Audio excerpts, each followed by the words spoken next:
नमस्कार मित्रों, संस्कृत साहित्य एवं संस्कृति के चैनल पे मैं डॉक्टर हरिनिवास महाकवि भर्तृहरि के वैराग्य शतक में आपका स्वागत करता हूं। जीवन में कुछ ना कुछ तो करना ही चाहिए। अरे अगर हमने अपने जीवन में कुछ नहीं किया तो फिर तो जीवन ही व्यर्थ हो गया ना। महाकवि भर्तृहरि कहते हैं, नाभ्यस्ता भुविवादि वृंद दमनी विद्या विनीतोचिता खड्गाग्रैः करिकुंभ पीठ दलनैः नाकं न नीतं यशः कांता कोमल पल्लवाधर रसः पीतो न चंद्रोदये तारुण्यम गतमेव निष्फलमहो शून्यालये दीपवत्। सुना घर हो जिसमें कोई नहीं है, वहां आप दीपक जला भी दें तो उसका क्या लाभ? कुछ नहीं। आपने वृथा वो तेल जलाया, वृथा वो जो रुई है उसको जलाया, और जो कुछ वहां हुआ वो प्रकाश भी वृथा ही गया। ऐसे ही अगर आपने इस संसार में उस परम विद्या को प्राप्त नहीं किया जिससे आप शास्त्रार्थ करने वाले अपने विरोधियों का दमन कर पाए, तो क्या किया? यानी या तो जीवन में ऐसे विद्वान बन जाइए कि कोई आपके सामने शास्त्रार्थ करने के लिए बैठ जाए तो उसको पराजित तो कर पाए भैया।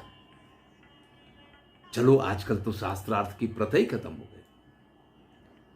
वादे वादे जायते तत्वबोधा, ये सब लोग जानते हैं, बड़ा प्रसिद्ध वाक्य है, लेकिन वादे वादे पे चलते ही नहीं है। वादे के बाद सीधे विवादे पे आ जाते हैं, और विवाद जो है वो ज्ञान नहीं देता है। ज्ञान तो वाद के द्वारा ही प्राप्त होता है। अगर हमारे अंदर ये क्षमता ही नहीं है कि हम सामने वाले की बात सुने, हमें सिर्फ अपना कहना ही है, तो ये तो भैया जैसे टीवी पे चलते हैं ना प्रोग्राम, दंगल बंगल जितने तरीके के, ये तो उसी तरीके के प्रोग्राम आजकल चलते हैं। आज कोई शास्त्रार्थ के लिए तैयार नहीं होता है, क्योंकि शास्त्रों में किसी को रुचि ही नहीं है, और शास्त्रों का ज्ञान भी किसी को नहीं चाहिए। सबको अपना ज्ञान जो कहीं व्हाट्सएप से मिला होगा, जो कहीं कहीं से प्राप्त हुआ होगा, उसी को लेकर के लोगों को बांटना है, और मैं बहुत बड़ा विद्वान हूं ये लोगों को बताना है। लेकिन यहां महाकवि भर्तृहरि कहते हैं कि अगर अपनी युवावस्था में आपने इस प्रकार की विद्या प्राप्त नहीं की है, इस प्रकार की विद्या को अधिगत नहीं किया है, जो शास्त्रार्थ के समय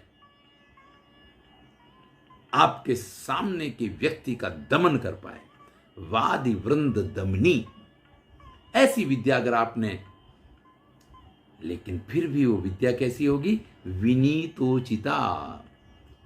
वो आपको अहंकारी नहीं बनाएगी, वो आपको विनम्र बनाएगी। देखिए विद्या का तो सूत्र ही यही है कि विद्या ददाति विनयम।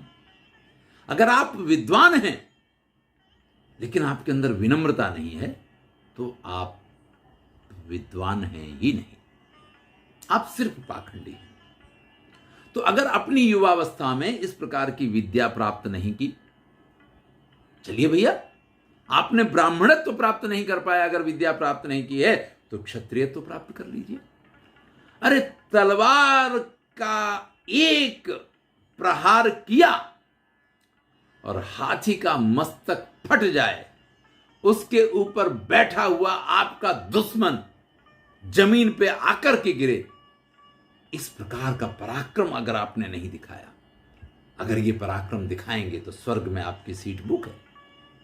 नाकम न नीतम यशा, अगर आपने अपने यश को स्वर्ग तक नहीं पहुंचाया है, यानी अपने जीवन में, अब इस समय तो तलवार लेकर के किसी हाथी पे प्रहार कर मत देना भैया, तुरंत ही पकड़ लिए जाओगे, क्योंकि अब ये तो निषिद्ध है। पहले तो अरे भाई यहां शब्दों पे मत जाइए, भावना पे जाइए। अगर आपने अपने जीवन में कोई भी ऐसा श्रेष्ठ पराक्रम वाला काम नहीं किया है कि जिसकी वजह से आपका यश सर्वत्र व्याप्त हुआ हो, तो भी बेकार है।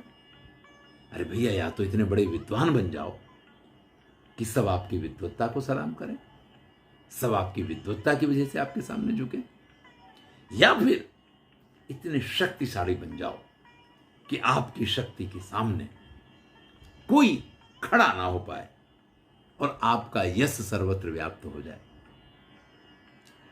भैया ये भी नहीं हुआ तो कांता कोमल पल्लवाधर रसा, तो भैया अपनी प्रियतमा के सुंदर सुंदर होठों का रसपान, चंद्रमा का उदय हो रहा हो और आप उसका रसपान कर रहे हो, अरे ये तो कर लो। और अगर ये भी नहीं किया तो आपकी जवानी ऐसे ही चलेगी। देखिए, कांता कोमल पल्लव अधर रसा पीतो, कांता के कमल जैसे कोमल होठों के रस का पान, और वो भी चंद्रोदय के समय की बात कर रहे हैं। अब चंद्रोदय तो निश्चित होता ही नहीं है। आपको पता है कि शुक्ल पक्ष कृष्ण पक्ष दोनों पक्षों में उसका तो समय ही विशिष्ट है।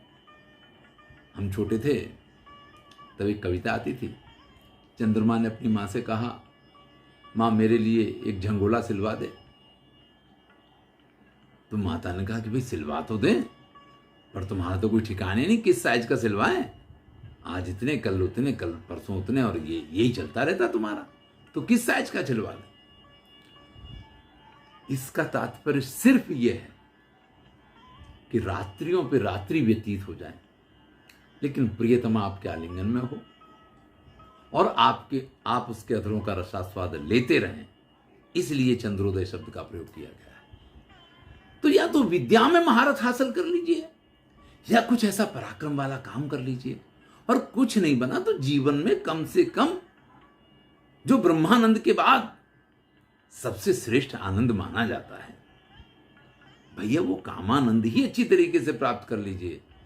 और कुछ नहीं किया तो आपकी जवानी कैसे गई, जैसे किसी सूने घर में किसी ने दीपक जला दिया हो, सारी रात जलेगा, सारा दिन जलेगा, लेकिन उसके प्रकाश का लाभ किसी को नहीं मिलेगा। आपकी भी जवानी ऐसे ही प्रथा हो गई समझ लीजिए। तो भैया जवानी व्यर्थ ना जाए, इसका पूरा पूरा ख्याल कीजिएगा। ये सारी बातें तो कही हैं, लेकिन कल के श्लोक में तो इससे आगे की बात कही थी कि जब तक ये जवानी है तभी तक मैं अपने कल्याण के काम कर लीजिए। धन्यवाद। मैं हूं डॉक्टर हरिनिवास और आप इस समय सुन रहे हैं वैराग्य शतक, जो महाकवि भर्तृहरि की रचना है। अगर आपको अच्छा लगता है तो चैनल को सब्सक्राइब कीजिए, मित्रों के साथ इसको शेयर कीजिए। आप सबका बहुत बहुत धन्यवाद।